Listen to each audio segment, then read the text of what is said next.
साथियों, ये आपको जानकर बहुत खुशी होगी कि आज तीसरी या चौथी मरतबा हम नियाज़ी साहब के साथ में बैठे हैं। ये हमारी खुशनसीबी है।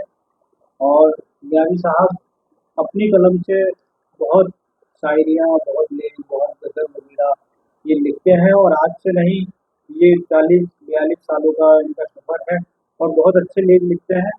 और इसी के संदर्भ में एक नियाज़ी साहब से मैं पूछना चाहता हूँ, क्योंकि यूट्यूब चैनल पर इनका एक लेख बहुत प्यारा चल रहा है और उसमें काफ़ी व्यूज़ आ गए हैं। लोग उसको पसंद कर रहे हैं, एक दूसरे को शेयर कर रहे हैं। तो वो हम नियाज़ी साहब की ज़ुबानी सुनेंगे। नियाज़ी साहब, जो आपने एक लेख लिखा था जो आजकल ट्रेंडिंग में चल रहा है आपका, जो शिकारी के ऊपर था, तो मैं चाहूँगा कि आप बताएं क्या है उसमें ऐसा। हाँ नसीर भाई, सबसे पहले तो मैं आपको आपके मोनेटाइज होने की बहुत बहुत बधाई देता हूँ। और मुझे बड़ी खुशी हुई कि आपका चैनल मोनेटाइज हुआ है और अल्लाह आपको कामयाबी अता फरमाए। और दूसरी बात, आपने जो मेरे लेख के बारे में बात कही कि शिकारी करके, हाँ तो एक लेख मेरा था शिकारी। तो चलो मैं उसको आपको ये पंक्तियाँ उसकी सुना देता हूँ कि डालकर दाना शिकारी बिछाकर जाल बैठे हैं, डालकर दाना शिकारी बिछाकर जाल बैठे हैं, ये कोई साजिश है, परिंदे डाल डाल बैठे हैं, ये कोई साजिश है, परिंदे डाल डाल बैठे हैं, निगाहें ताक रही हैं किसी उम्मीद किसी आस को, निगाहें ताक रही हैं किसी उम्मीद किसी आस को, जी हाँ कुछ फकीर बिछाकर यहाँ रुमाल बैठे हैं, और तारीखों का सफ़र अब शायद ख़त्म हो जाएगा, तारीखों का सफ़र शायद अब ख़त्म हो जाएगा, बाहर अदालत के फैसले के इंतज़ार बैठे हैं, वक्त जाबाज होता है जंग के किसी भी मैदान में, वक्त जाबाज होता है जंग के किसी भी मैदान में, डालकर हथियार बड़े बड़े सूरमा यहाँ हार बैठे हैं, और उनको अजल भी मिल गया होगा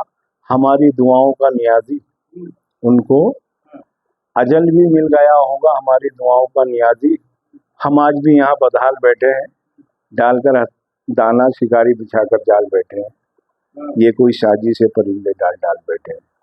तो ये शिकारी करके लेख मैंने लिखा था और डाला था और मुझे बड़ा पसंद आया। और वो तो ये लेख था जिसके बारे में आपने कहा। आप बताइए कि कैसा है? बहुत बढ़िया, बहुत अच्छा। और ये जो चल रहा है, ट्रेंडिंग में चल रहा है, जी इस समय वायरल है ये, और लोग इसको बहुत पसंद कर रहे हैं। आपने सुनाया, दोबारा मुझे उम्मीद है लोग फिर इसको दोबारा सुनेंगे और इसको शेयर करेंगे, क्योंकि बहुत अच्छा शेयर है। बहुत बढ़िया आपने इसको शेयर को लिखा और उसके बाद में फिर पढ़ा, बहुत अच्छा। जी तो ये शेर तो नियाज़ी साहब पूरा हो गया, लेकिन अब मैं एक और आपसे पूछना चाहता हूँ, ये जो जिंदगी है, जी ये जिंदगी आपको क्या दे देगी? जिंदगी है, मैं आपको क्या बताऊं नसीर भाई, जिंदगी कभी गुस्सा तो कभी ताव दिखा रही है, हाँ, कभी गुस्सा तो कभी ताव दिखा रही है, आज जिंदगी फिर वही घाव दिखा रही है, आज जिंदगी फिर वही घाव दिखा रही है, कहीं ये सफर भी अधूरा ना रह जाए, हाँ, कहीं ये सफर भी अधूरा ना रह जाए, वक्त की चाल टूटी हुई नाव दिखा रही है, वक्त की चाल टूटी हुई नाव दिखा रही है, अब खुशियां खरीदना बस में नहीं नियाजी, हाँ, अब खुशियां खरीदना बस में नहीं है नियाजी, जिंदगी औकात से बढ़कर कोई भाव भाव दिखा रही है, जिंदगी औकात से बढ़कर कोई भाव दिखा रही है, कभी गुस्सा तो कभी ताव दिखा रही है, आज जिंदगी फिर वही घाव दिखा रही है। नियाज़ी साहब, बहुत अच्छे लेख सुनाए आपने। और अब इन लेखों को और भी हम आपसे सुनना चाहेंगे, लेकिन अभी